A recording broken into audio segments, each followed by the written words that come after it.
नमस्ते।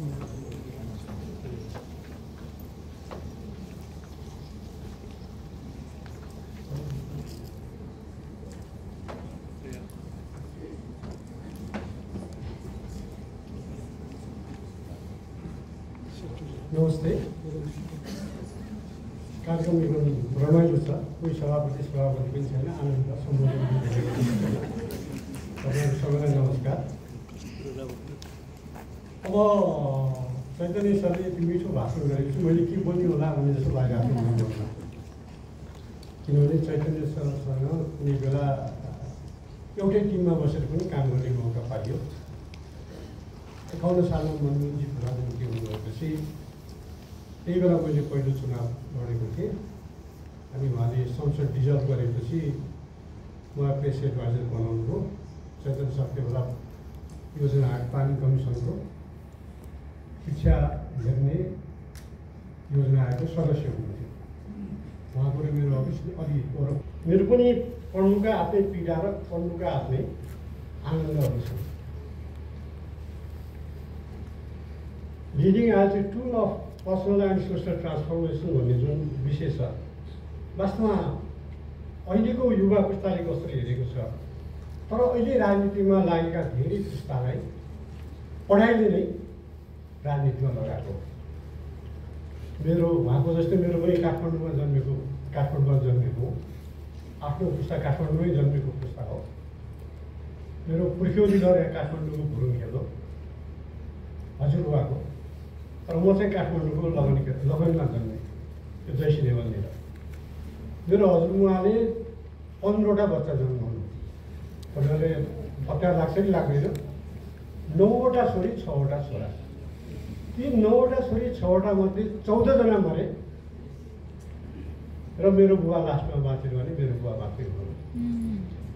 र त्यो कान्छो छोरो पनि त्यो म जन्मेको घरमा 32 हात गहिरो इनार थियो अरे, त्यो इनारमा खसेर झिकेर बचाएको हुँदाखेरि जब म जन्मेपछि त्यो 6 महिना भएपछि मेरो हजुरआमाले के लाग्यो भने यो घर चाहिँ तिमीहरू वंशै नाश गर्ने हो। त्यो बेलासम्म जेठी छोरी चाहिँ अलिक पछिसम्म रहनु भएको थियो, 22-25 वर्ष उमेरसम्म भन्नुहुन्थ्यो। मलाई चाहिँ सम्झना भएन, मैले चाहिँ देखिनँ मेरो बुबाबाट। अनि यो यसले त मेरो वंशै खायो भनेर त्यो बेलामा 3000मा त्यो घर बेचेर अनि हामी नरदेवीमा सर्यौँ। नरदेवीपछि अनि अहिले हामी बसेको ठाउँमा सर्यौँ। मेरो बाल्यकाल हजुरबुवा र हजुरबुवाको काखमा थियो। अनि हजुरबुवा र हजुरबुवासँग बिताउँदाखेरि हजुरबुवाले पहिला कथाहरू सुनाउनुहुन्थ्यो। काठमाडौँको त्यो बेलाको सम्पन्न बहुल परिवार, तर बुहारीहरूलाई कति दुःख हुन्छ अरे भने राति 12 बजी मेरो बुवा चाहिँ पासा खेलेर ठ्याक्क 12 बजी बेलामा आइपुग्ने। अनि त्यो बेलासम्म बुहारीहरूले भान्सा कुर्नु पर्ने। अब ठुलो परिवारमा के हुन्थ्यो अरे भन्दाखेरि कहिले पकाएको कुरा मजाले सकिन्थ्यो, बस्ने बाँकीहरूलाई अब छोराहरूले नखासम्म बुहारीहरूले खानु पाउने होइन, कहिले बढी हुन्थ्यो। अब ठुलो परिवारमा हुने त्यही हो। अनि बिहान 3 बजी उठेर फेरि बुहारीहरूले भान्साको सुरसार गर्नु पर्थ्यो, कथा सुनाउनुहुन्थ्यो। र सानोमा मलाई 2टा लत लाग्यो, एउटा कौडा र तास खेल्ने, एउटा पढ्ने। किनभने जेठो छोरो भएपछि घरमा दौतरीहरू हुँदैन। अनि बाल्यकालको त्यो एकान्त कसरी बिताउने, अनि हजुरबुवाले सुनाएको कथाहरूले कथा सुन्ने उत्सुकता बढ्दै जान्छ। मलाई लाग्छ अहिलेको पुस्ताले सबभन्दा धेरै मिस गरेको हजुरबाबु र हजुरआमाको काखको कथा सुन्ने परम्परा हो। बुढाबुढीसँग बसेर आगो ताप्दै उनीहरूको काखमा समय बिताउनुको बाल्यकालको आनन्द के हुन्छ अहिलेको पुस्तालाई थाहा छैन। अहिले त 500 वर्ष भएपछि आफ्नो मोबाइल दिएपछि सबै कुरा पुगेर जस्तो लाग्छ होइन। त्यो एउटा कालखण्डबाट म हुर्केर आएँ र घरमा एक दिन माथि बुइगलमा, त्यो बेला बुइगल भन्ने चलन थियो, पुरानो स्टाइलमा बुइगलमा 2 ढोका किताबहरू बेच्छ। अबोला मैनाको कथा, तोटा मैनाको कथा, लाल हिराको कथा, मलाई त खजाना भेटे जस्तो भयो। ती सब पढेँ मैले। संस्कृत साहित्यका अनुवादहरू हजुरबाले जम्मा गरेका ती सब पढ्न थालेपछि पढ्ने बानी अलि सानैदेखि बस्यो। र अर्को मैले भने कहिल्यै हामी तास जुवा खेल्न पाउँदैन थियो, तर कोजाग्रत पूर्णिमाको दिन हजुरबाले पूजा गरेर रातभरि कौडा हाल्नु सिकाउनु, कौडा खेल्न। मैले कौडा खेल्न पनि हजुरबाबुकै काखमा भनेर सिकाएँ। 16 गोपट चौका, 16 ठाडो चौका, 8 ठाडो चौका, के गर्दा 9 ठाडो पन्जा, 5 ठाडो पन्जा। म यति छिटो कौडाको दाउ चिन्थेँ कि अरूले चिन्नुहुँदा धेरै अगाडि कौडाको दाउ चिन्थेँ। हुँदा मलाई कस्तो बानी बस्यो भन्दाखेरि मेरो बुढो मावली पार्टीहरू गैरधारामा थियो। गैरधारामा जाने त्यहाँ अनि मामाहरू सबै तास खेल्ने, फुचे अनि उहाँले खेलेको हेर्दाखेरि तास खेल्ने बानी लाग्यो। शनिबार भेगी जसरी त्यो गोजीमा भएको 60-70 रुपियाँ हार्यो संसारको साम्राज्य हारेर जस्तो हुन्थ्यो। 200-300 रुपियाँ गोजीमा भएको संसार जित्दा जस्तो हुन्थ्यो। अनि त्यो जितेको पैसाले ल्याएर किताब किन्ने। युरियो थापाको उपन्यास, प्रकाश कोविदको उपन्यास, दीर्घबाबुको जासुसी उपन्यास, एसपी आशाको उपन्यास, जति किताबहरू नेपाली र हिन्दीको भेट्यो पढ्न थाल्यो। पढ्ने बानी यसरी लाग्यो। यसरी लाग्दै गर्दाखेरि त एकपल्ट के भयो भन्दाखेरि त्यो बेला त साइकल हुनै ठुलो कुरा थियो। साइकल लिएर बुढो मावली गए। रात पञ्चको अन्तिम रात थियो। मेरो बुवाले यस्तो रमाइलोसँग कौडा खेलाउनुहुन्थ्यो कि बाहिर पुग्यो पनि हुँदैन, हामी परिवारकै मात्रै हुन्थ्यो। त्यो कौडाले त हान्दै गएपछि जित्दै जान्थ्यो। अब टाइटपल्टै सक्दैन। ल तेरो गहना के छ ल्याएर राख भन्नुहुन्थ्यो।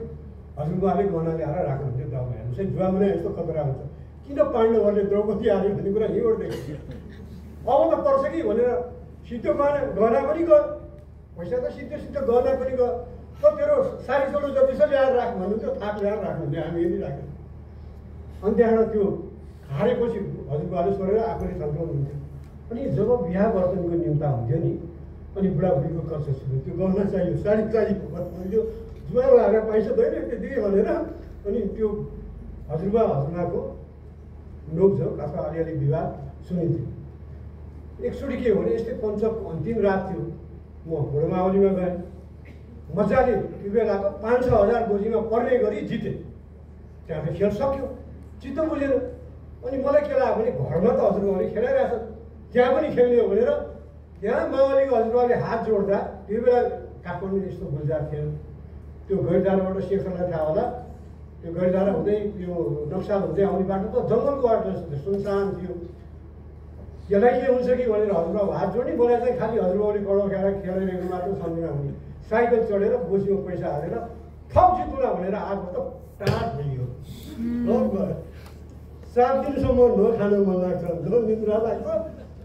त्यस्तै गरेर खेलेको एउटा प्रसङ्गमा चाहिँ मैले मजाले 2-3 हजार घरमा जितेपछि भट्टाइलीको रत्न पुस्तक भण्डार जति पाइन्छ 200-300 किताब खेलो हुने गरी एकैचोटि किताब किनेर ल्याएर यो 2टा बानी।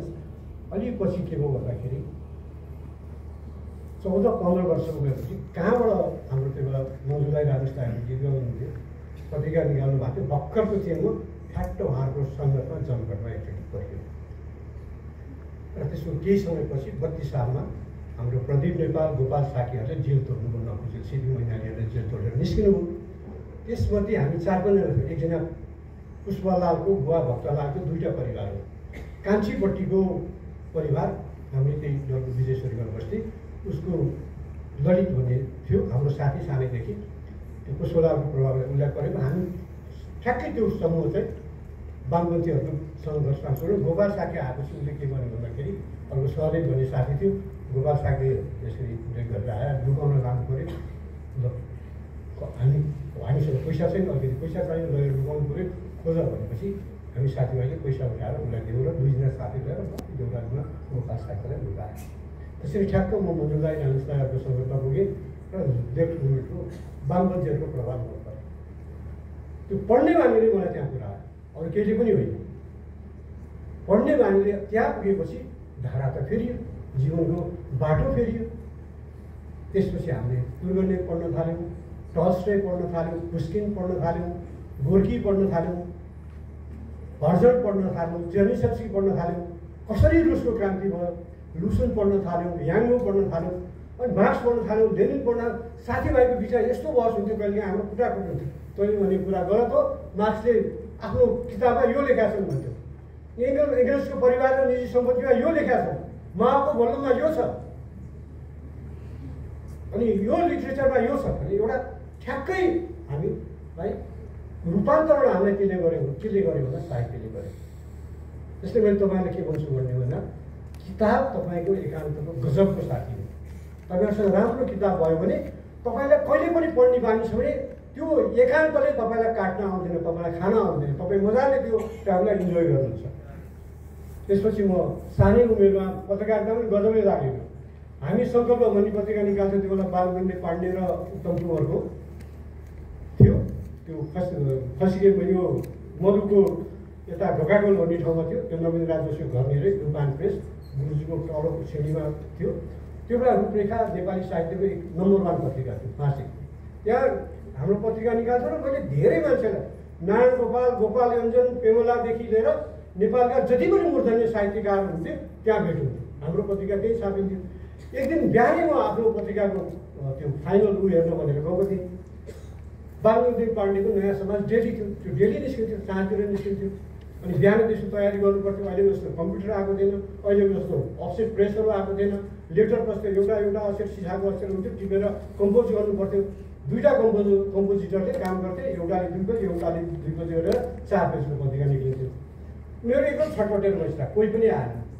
अब यो कसले एडिट गरिदिन्छ भनेपछि मैले के छ त्यो भने राष्ट्रसङ्घको बुलेटिन यत्रो चाँगा सरर पढेर मसँग पत्रकारिताको अनुभव पनि थिएन, केही पनि थिएन, कन्फिडेन्स थियो म सक्छु भनेर सरर त्यो त्यो म्याटरहरू एडिट गरेर शीर्षकहरू राखेर ल गरौँ भनेर भन्थे। अनि दिउँसोतिर बुढा ल आज पत्रिका मेरो नन्सिने भयो, हतारी नै आएपछि त रेडी छ। प्रुफ पनि हो, त्यो मेरो अर्को पनि काम थियो। ती बसेर सरर हेरेर ल रेडी गर भनेर रेडी गरिरहेको थियो। मेरो आत्मविश्वासले बुढा आएर सबै हेरेको कसले गरे भनेपछि कम्पोजिटरले उहाँले गरे भनेर मलाई देखायो। टाढाबाट नाता पनि हजुरबाउ पर्थ्यो भने बुढा सक्क पऱ्यो। एकदम सबै हेरेपछि त्यो त पर्फेक्ट छ, त मेरो अखबार जोइन गर भने महिनाको 300 रुपियाँ दिन्छु। काम के हो भन्दाखेरि बिहान 1 घन्टा आएर त्यो राम्रो पैसा आउने बेला बिहान 1 घन्टा आएर त्यो राष्ट्रसङ्घको न्युज बुलेटिनहरू सबै एडिट गरिदिनु भने हुन्छ। तर बुढासँग मैले कहिले पैसा दिनु, किनभने म आफै साहित्यिक पत्रिकाको सम्पादक थिएँ। मेरो पत्रिका केही पैसा छापी थियो, मेरो तलब जति त्यसैमा काटियो। तर पत्रकारितामा म त्यसरी प्रवेश गरेँ, पत्रको हेर्नु।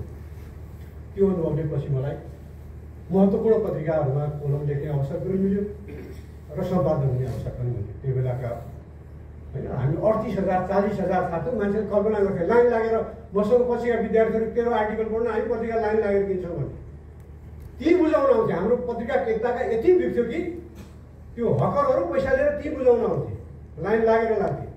त्यस्तो पत्रिकाहरूको सम्पादन हुने मौका पनि मलाई कलिले हुँदैन, मौका मिल्यो। त्यो सबै अध्ययनले पढ्ने बानीले नै हो। मैले पत्रकारिताको क्लास जोइन गरेको थिइनँ, तर जुन बेला म सम्पादक थिएँ यहाँ मसँग त्यो बेला काम गर्ने पुरानो साथी भाइ हुने हुन्छ, दाइ भन्छ, त्यस कारणले रघु यही हुनुहुन्छ, रघु मैनाली। अब यो त्यो बेला अब धेरै अहिलेको तपाईँहरूको पत्रकारिताको विभागको हुनुहुन्छ नि कुन्दन हरियाल, मसँगै काम गर्नुभएको अहिलेको मान्य हुनुहुन्छ सूर्य थापा अनि विष्णु रिजाल। यी सबै मान्छेहरू मसँग एउटा लामो टिम गऱ्यो। अहिले सायद न्युयोर्क टाइम्समा काम गर्नुहुन्छ क्यारे, हाम्रो नेपालबाट रिपोर्टिङ गर्नुहुन्छ भद्र शर्मा। अनि पछि राई नेपालको एडिटर हुनुभयो, डेनमार्कको राजदूत पनि भयो त्यो नाथ अनुसार। म उहाँलाई त्यो बेला इन्टरनेसनल कलम लेखाउँथेँ। यस्ता धेरै साथीहरू सबैलाई मैले काममा लगाउने अवसर पनि पाएँ। र यो सबै कुरा भनेको यो तपाईँको फर्मल डिग्रीले हो, तपाईँको अध्ययनले। पछि त मैले प्रेस इन्स्टिट्युटमा गएर 1-2टा क्लासहरू पनि लिएँ पत्रकारिताको। किन भन्दाखेरि त्यसले मैले तपाईँलाई के भनेको भन्दाखेरि तपाईँसँग मास्टर डिग्री हुनसक्छ तर तपाईँ राम्रो टिचर हुन सक्नुहुन्न।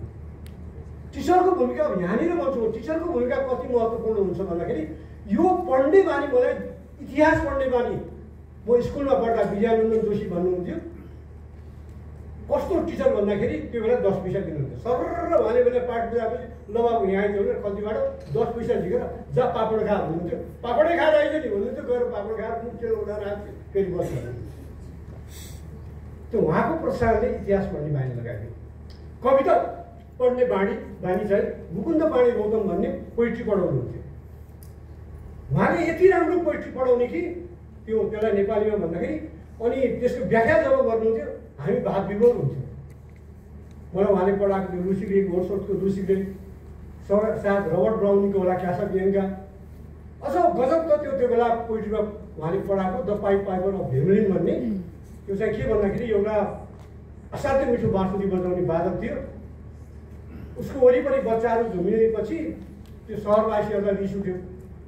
त्यसपछि उसले के गर्यो भन्दाखेरि एक दिन बाँसुरी बजाउँदै बजाउँदै बजाउँदै नदीको तीरमा लगेर सारा बच्चा नदीमा हाम फाल्यो। त्यो मैले बिर्सा छैन भने त्यो the pipe Piper of Hamelin भन्ने पोइट्रीको त्यसरी कविता पढ्ने कुराहरूमा त्यसरी टिचरहरूको कुरा के हुन्छ भन्दाखेरि त्यो पाठ मात्र टिचरले पढाउँदैन है, जीवन पनि पढाउँछ।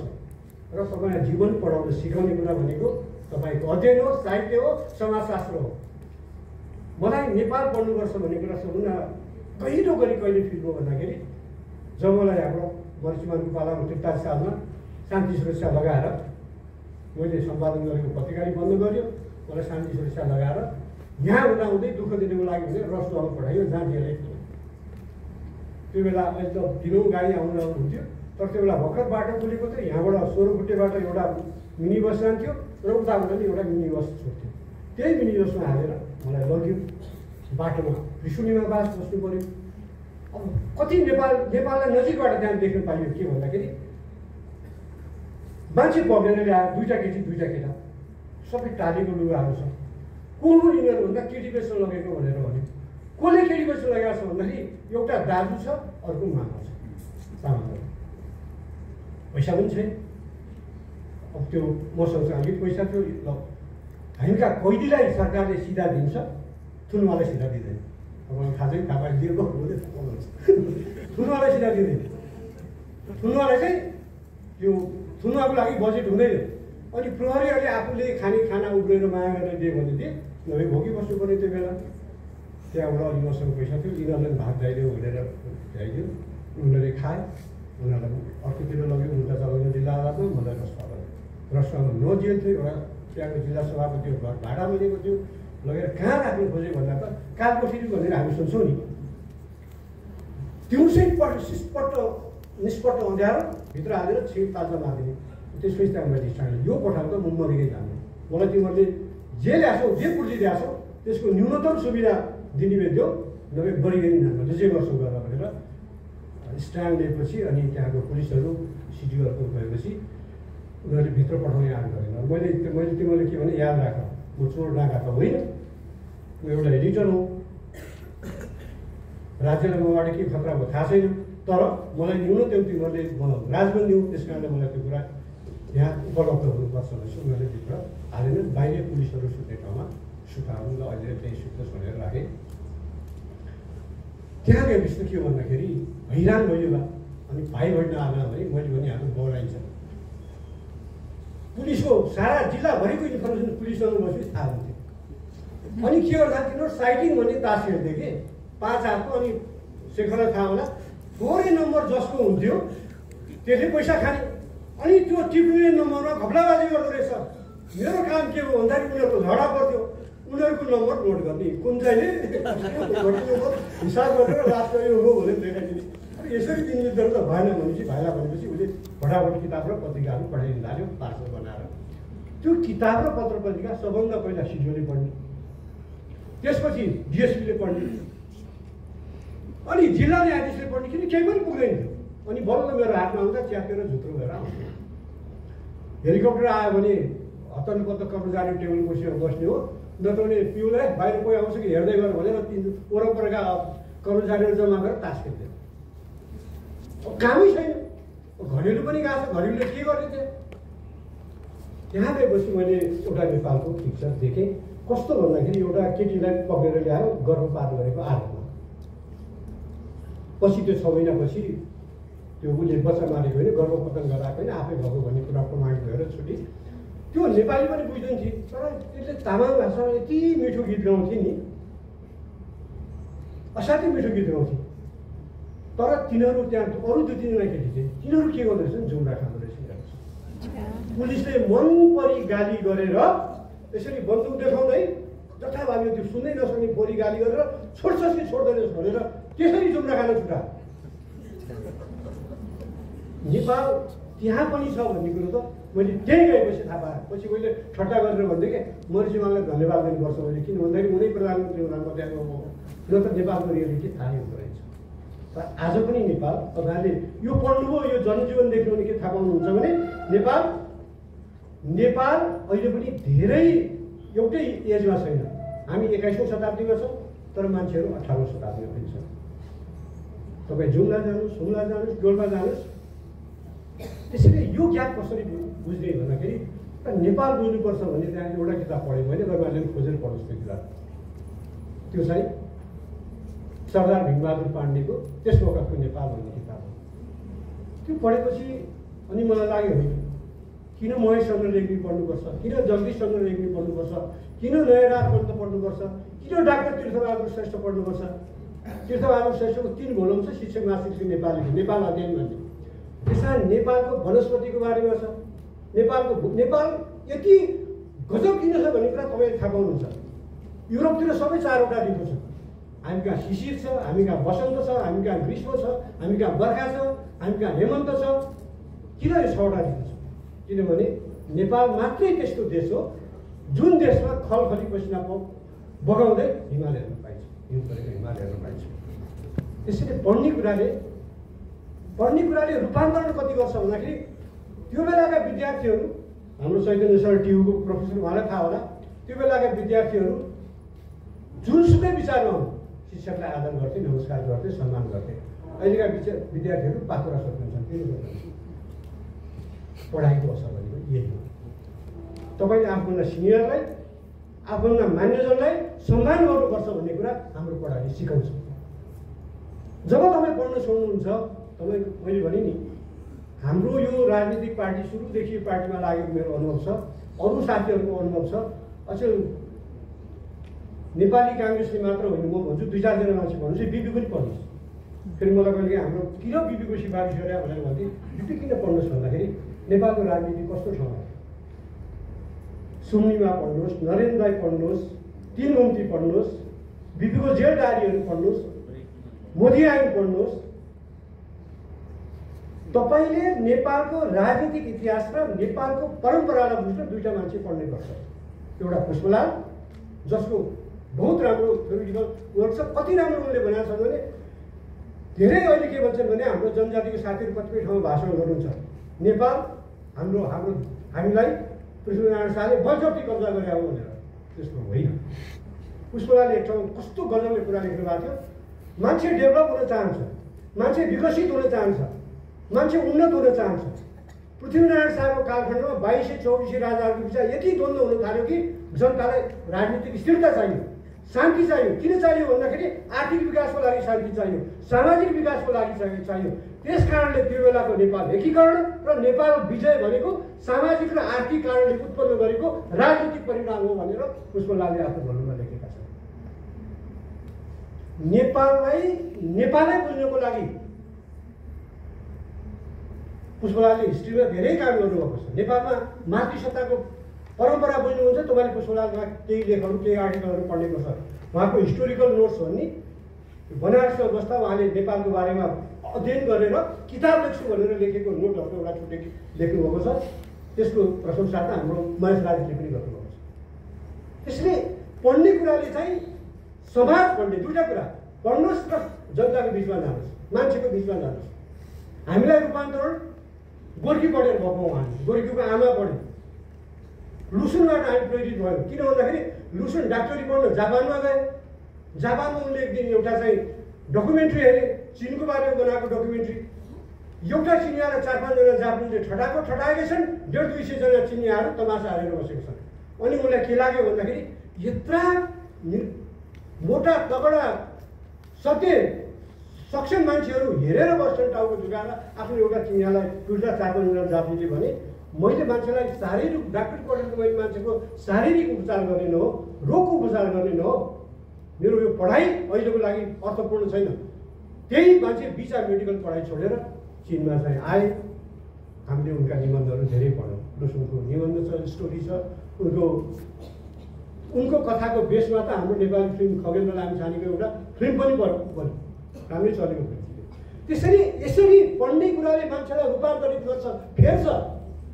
तपाईँलाई समाज फेर्नुपर्छ भनेर हामी राजनीतिमा कुनै दिन मन्त्री हुन्छौँ, कुनै दिन सांसद हुन्छौँ भनेर हामी पोलिटिक्समा लागेका थियौँ।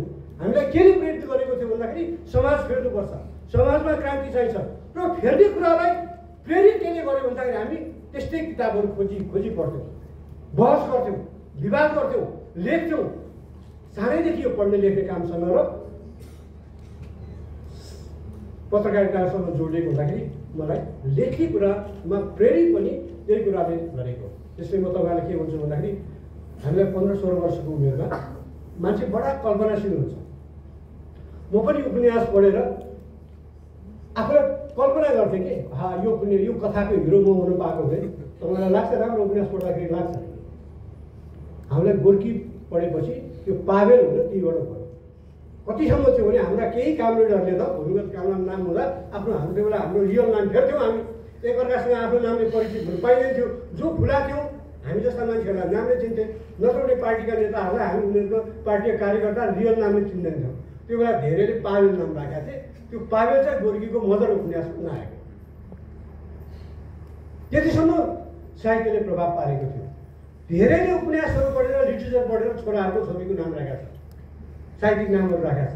त्यसैले लिट्रेचरले पढ्ने कुराले बहुत राम्रो मान्छे बनाउँछ है। हाम्रो एउटा भनाइ छ, मलाई एकजना विद्वानले सुनाउनुहुन्थ्यो, घिउले अन्न शुद्ध गर्छ। त्यही भएर हाम्रा बाबुबाजेहरू अलिकति पनि चोखा भात भन्छ नि पकाउने बेलामा, भात दाल भातमा।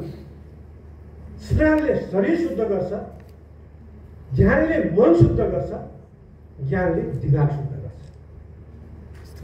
तपाईँ नुहाउनुहुन्छ, तपाईँको शरीर शुद्ध हुन्छ। कस्तो नुहाएपछि कस्तो केही दिन नुहाउनु नपाएको बेलामा नुहाउनुहोस् त कस्तो चङ्गा फिल हुन्छ नि, हल्का फिल हुन्छ। राम्रो कृतिहरू, राम्रो साहित्यहरू, राम्रो किताबहरूले यही अनुभूति गराउँछ। मलाई लाग्छ यसरी नै पढ्ने कुरा यो टपिक्स जुन छ, यो पढ्ने कुराले नै यसरी हामीलाई मान्छेलाई समाज गर्ने भने त मान्छे गर्ने हो नि, हामीलाई रूपान्तरित गर्ने हो। त्यसैले पढ्ने र पढाउने काम मान्छेलाई रूपान्तरण गर्ने यो अति गाह्रो काम पनि हो। त्यसैले शिक्षकहरूको भूमिका कमजोर छ भन्ने नठान्नुहोस्। वास्तवमा उनीहरूले नजानेको ढङ्गले हामीलाई ट्रान्सफर गरिरहेका हुन्छन्।